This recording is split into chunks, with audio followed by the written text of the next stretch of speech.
Hey guys, it's Gabe here from Fly the Line. Sorry if I sound a little sick today, because I am. I've been sick for like a couple days, so hang in with me there. So today we're going to be doing a video on how to organize your fly workbench.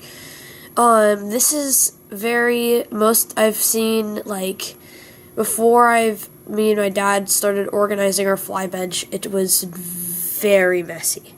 Like, it was crazy. And then we kind of invented a couple things and came up with a couple ideas that might help you guys organize your fly bench.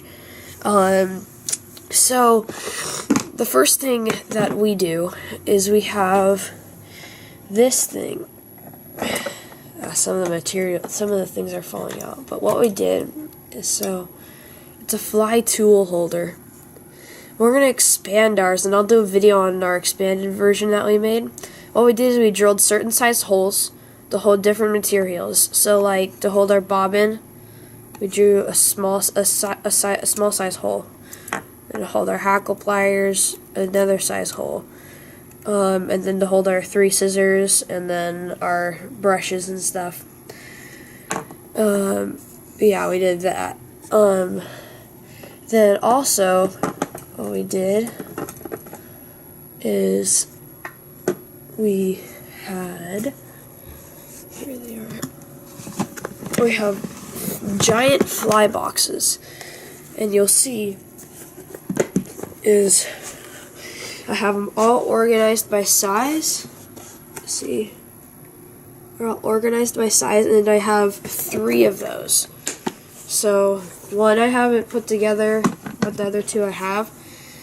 And then we also have other cool things, like we have these magnifying glasses that we sometimes use for smaller flies, these guys, and on those they have these little trays.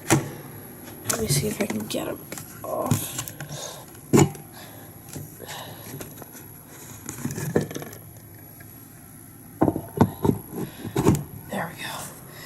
We use these to hold extra materials, stuff like that, because it's like a little spinny base. And I recommend getting a magnifying glass if you're tying, like, super small flies, like, let's say a size like 18, 16, even 22, just insanely small sizes.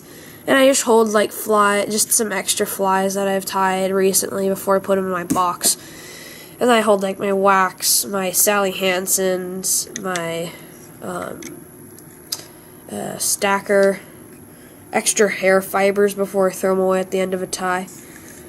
Just basic stuff like that. And then it just pops right off. Like, if you pop off your little...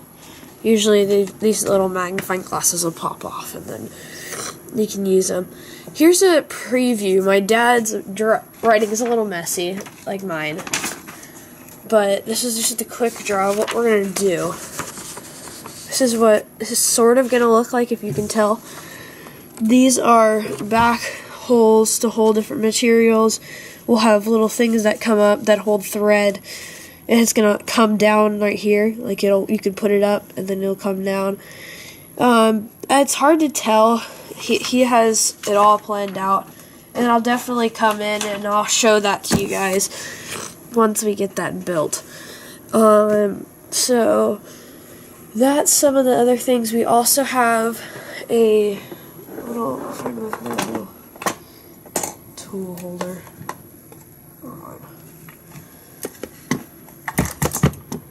Okay. And so we have a little box, and this will all come together to make that big thing. And my dad has some glasses and stuff, and we have just like extra Sally Hansen thread. I just messed it up, but we just have that right now, just to hold our stuff. And it's just like, it's all about organization, and so that's what keeps, like, that's what we love about our fly tying bench, keeping it organized, because if we don't, then when we want to go take all our fly tying stuff on, like, a trip up to a long trip to, like, I don't know, Oregon something. I don't know. But you can, it's nice to have all these materials packed up and ready for you to just take it when you need to. That's kind of nice. And then we also keep all of our materials in this big box. So, like, for example, I just actually threw some deer hair in there when I was tying a fly the other day. But so, that's, like, we have, for example, we have our dubbing, and then we have all our different types of deer hair in our packages, and we just throw it in there when we're done. Zip it up. Just a big Ziploc bag. Love Ziploc bags. Then we have our hackle in here, and so we have that in there.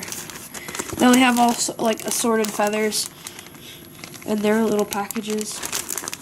And the reason we keep them in a box is, a lot of people don't know this, but there are certain types of bugs, like when you, like, let's say you kill like an animal for, like, if you go hunting, sometimes when you get the animal, sometimes like lice will be in them, and the lice love to get those types of feathers, so you always want to try and keep those, like, materials, like, you can leave them out for while I'm doing, like, as long as you're doing like a fly tying video or something, for as long as you're doing something, you can always keep it out, but there's like certain little bugs that'll get to them or destroy your feathers. Then we also have, like, we've used them before, we've made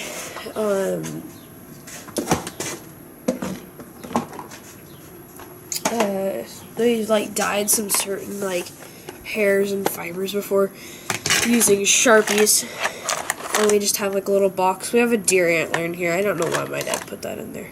It's pretty cool though. My uncle got that for me. But so, yeah, we just have that kind of stuff. And then I also recommend for some flies, like if you're spinning deer hair. I haven't done a video on spinning deer hair yet. But if you are, shoot, it's inside. But if you've ever seen like those little razor blades, they're like this big. They have like a little guard. They have like a little cardboard guard over them, and then you can take that off, and it's a nice little razor blade. If you can bend those, sometimes you can get a good shape on your fly. So that is our organizational video today, guys, and some couple tips and tricks. If you have any questions or comments, or suggestions for me and other fly tyers, please comment in my video. Also, please like and subscribe, and also check out my blog, flyontheline blog.wordpress.com. Thank you guys so much for watching, and please have a great day.